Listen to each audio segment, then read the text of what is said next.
आज Doubtnut app download करें। Doubtnut पर अपने सभी गणित, रसायन विज्ञान, भौतिक विज्ञान और जीव विज्ञान के डाउट्स का करो सफाया। बस प्रश्न की फोटो खींचो, एक ही प्रश्न को क्रॉप करो और तुरंत वीडियो सोल्यूशन पाओ। अभी डाउनलोड करें। इस क्वेश्चन में हमें दिया कि बामर श्रेणी की न्यूनतम और अधिकतम तरंग दैर्ध्य का अनुपात होता है। तो हमारे पास चार ऑप्शन दिए हैं और हमें बताना है कि जो बामर श्रेणी होती है उसकी न्यूनतम और अधिकतम तरंग दैर्ध्य का अनुपात क्या होता है। तो अनुपात निकालने के लिए हमें सबसे पहले क्या निकालना होगा, बामर श्रेणी की न्यूनतम रेखा और अधिकतम तरंग दैर्ध्य निकालना होगा। उसके बाद फिर उन दोनों का अनुपात हम निकाल लेंगे।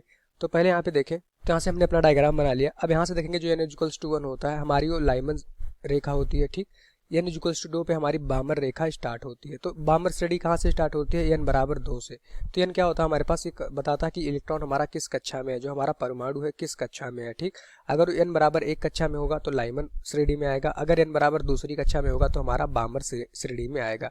तो यहाँ से देखेंगे बामर जो श्रेणी है वो कहाँ से स्टार्ट होती है, n=2 से। अब क्वेश्चन में कहा जा रहा है कि बामर श्रेणी की न्यूनतम और अधिकतम तरंग दैर्ध्य का अनुपात क्या होगा। अब तरंग दैर्ध्य क्या होती है, जब कोई भी हमारे पास परमाणु या फिर इलेक्ट्रॉन जो होता है अगर उच्चतम कक्षा से निम्नतम कक्षा में आता है तो क्या होता है, हमें तरंग दैर्ध्य मिलता है। ठीक, अगर इलेक्ट्रॉन मान लेते हैं n=3 कक्षा से अगर दूसरी कक्षा पे आता है तो यहाँ पे ये हमारा अधिकतम रेखा जो होगी, ये रेखा उसका तरंग दैर्ध्य अधिकतम होगी। ठीक, तो इसको कहते हैं मैक्सिमम तरंग दैर्ध्य। किसी भी रेखा के लिए अगर हम कहते हैं लाइमन श्रेणी के लिए आप अधिकतम तरंग दैर्ध्य बताइए, तो लाइमन श्रेणी कहाँ से स्टार्ट होती है, n=1 से। तो जब इलेक्ट्रॉन n=2 से n=1 में आता तो इसके करस्पॉन्डिंग जो तरंग दैर्ध्य मिलती वो हमारा लाइमन श्रेणी के लिए अधिकतम तरंग दैर्ध्य होती। ठीक, अगर मान लेते हैं हमारे पास एक रेखा थी n=4 से, तो यहाँ पे मान लेते हैं कि n=4 था। तो अभी देखते हैं जब इलेक्ट्रॉन हमारा n=3 से n=2 पे आता, मतलब कि बामर श्रेणी पे आता, तो ये हमारा बामर श्रेणी की पहली रेखा हो जाती और उसकी जो तरंग दैर्ध्य होती है वो मैक्सिमम होती है। अगर इलेक्ट्रॉन n=4 से n=2 पे आता, ठीक, तो कहाँ पे आ रहा, हमारा बामर श्रेणी होगी, क्योंकि जब इलेक्ट्रॉन कोई भी उच्चतम कक्षा से अगर n=2 पे आएगा तो वहाँ पे हमें बामर श्रेणी की तरंग दैर्ध्य मिलेगी। ठीक, अब n=4 से इलेक्ट्रॉन आ रहा है तो ये दूसरी रेखा की तरंग दैर्ध्य हो जाएगी और ये तरंग दैर्ध्य हमेशा इस जो पहली रेखा की तरंग दैर्ध्य होगी उससे कम होगी। तो न्यूनतम जो तरंग दैर्ध्य होती है, अधिकतम तरंग दैर्ध्य कब आएगी, जब इलेक्ट्रॉन हमारा n=3 से n=2 मतलब कि बामर श्रेणी की पहली रेखा पर गिरेगा तो हमारा वहाँ पे जो तरंग दैर्ध्य मिलेगा वो अधिकतम तरंग दैर्ध्य होगी। ठीक, न्यूनतम तरंग दैर्ध्य क्या होती है किसी भी श्रेणी के लिए, जब इलेक्ट्रॉन हमारा अनंत से उस श्रेणी की पहली रेखा पे आता है, मतलब कि इलेक्ट्रॉन हमारा अनंत से उस श्रेणी की पहली रेखा पे आएगा तो उसके करस्पॉन्डिंग जो हमें वेवलेंथ मिलेगी तरंग दैर्ध्य, वो हमारा न्यूनतम तरंग दैर्ध्य होगा। तो अनंत से हमें बामर श्रेणी की बात करनी थी, तो बामर श्रेणी कब स्टार्ट होती है, n=2 से। तो जब इलेक्ट्रॉन हमारा अनंत से n=2 पे आएगा तो उस समय जो हमें तरंग दैर्ध्य मिलेगी वो हमारी न्यूनतम तरंग दैर्ध्य होती है। इसको सीमा रेखा की तरंग दैर्ध्य भी बोला जाता है। तो यहाँ पे हमसे क्वेश्चन में पूछा गया था न्यूनतम और अधिकतम तरंग दैर्ध्य का अनुपात। तो न्यूनतम तरंग दैर्ध्य कब होगा, जब इलेक्ट्रॉन हमारा अनंत से, ठीक, n=2 मतलब बामर श्रेणी की पहली रेखा पे आएगी तो उसके करस्पॉन्डिंग जो वेवलेंथ होगा, तरंग दैर्ध्य होगी, वो हमारा न्यूनतम तरंग दैर्ध्य होगी। अधिकतम तरंग दैर्ध्य क्या होती है, इलेक्ट्रॉन जब हमारा n=3 से, अगर बामर श्रेणी की बात करेंगे तो n=3 से जब n=2 पे आएगा तो उस समय जो तरंग दैर्ध्य मिलेगी वो अधिकतम तरंग दैर्ध्य होगी। और ये हमारा पहली रेखा होती है, किसी भी श्रेणी की पहली रेखा की तरंग दैर्ध्य वो अधिकतम तरंग दैर्ध्य होती है। ठीक, अगर कोई हमसे कहता है लाइमन श्रेणी की अधिकतम तरंग दैर्ध्य बताइए, तो अधिकतम तरंग दैर्ध्य क्या होता है, जब इलेक्ट्रॉन हमारा n=2 से n=1 पे आता तो उस समय अधिकतम तरंग दैर्ध्य मिलती।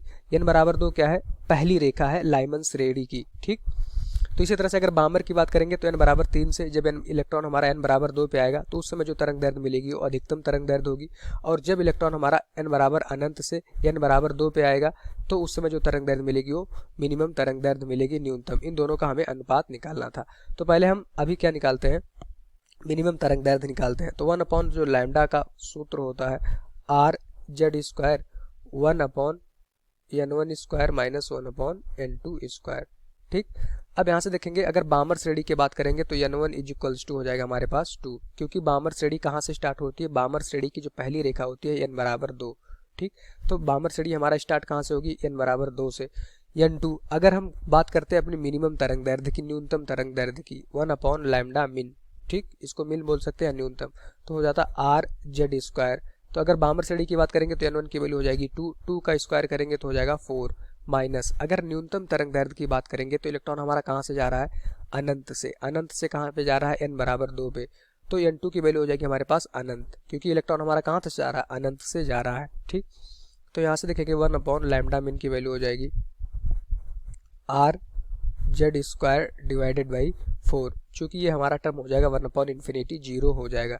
ठीक, हमें यहाँ से लैम्डा मिन की वैल्यू फाइंड आउट कर लेंगे। न्यूनतम जो तरंग दैर्ध्य होगी बामर श्रेणी के लिए वो हो जाएगा हमारे पास 4/r/z²। ठीक, ये हमारा न्यूनतम तरंग दैर्ध्य आ गया। अब हम अधिकतम तरंग दैर्ध्य निकालेंगे। हमें पता है कि अधिकतम तरंग दैर्ध्य के लिए इलेक्ट्रॉन हमारा कहाँ से आएगा। अगर बामर श्रेणी की बात करेंगे तो इलेक्ट्रॉन हमारा n बराबर 3 से n बराबर 2 पे जाएगा। तो यहाँ से अगर देखें अधिकतम तरंग दैर्ध्य लैम्डा मैक्स की वैल्यू जो हमारा फार्मूला होता है r/z² 1/n1²। अभी हम फिर से फार्मूला लिख लेते हैं -1/n2²। इस केस में n1 की वैल्यू भी क्या रहने वाली है 2, क्योंकि बामर श्रेणी की बात हो रही है। तो यहाँ से देखेंगे lambda max is equals to r/z² 1/n1 की वैल्यू हो जाएगी हमारे पास 2 का स्क्वायर हमारे पास हो जाएगा 4। अगर हम अधिकतम तरंग दैर्ध्य निकालेंगे तो इलेक्ट्रॉन हमारा क्या होगा, n बराबर 3 से n बराबर 2 पे आ रहा होगा। ठीक, तो यहाँ से देखेंगे n2 की वैल्यू हो जाएगी हमारे पास 3। n2 क्या होता है, इलेक्ट्रॉन हमारा कहाँ से जंप करके आ रहा है। ठीक, तो इलेक्ट्रॉन हमारा कहाँ से आ रहा है, n बराबर 3 से।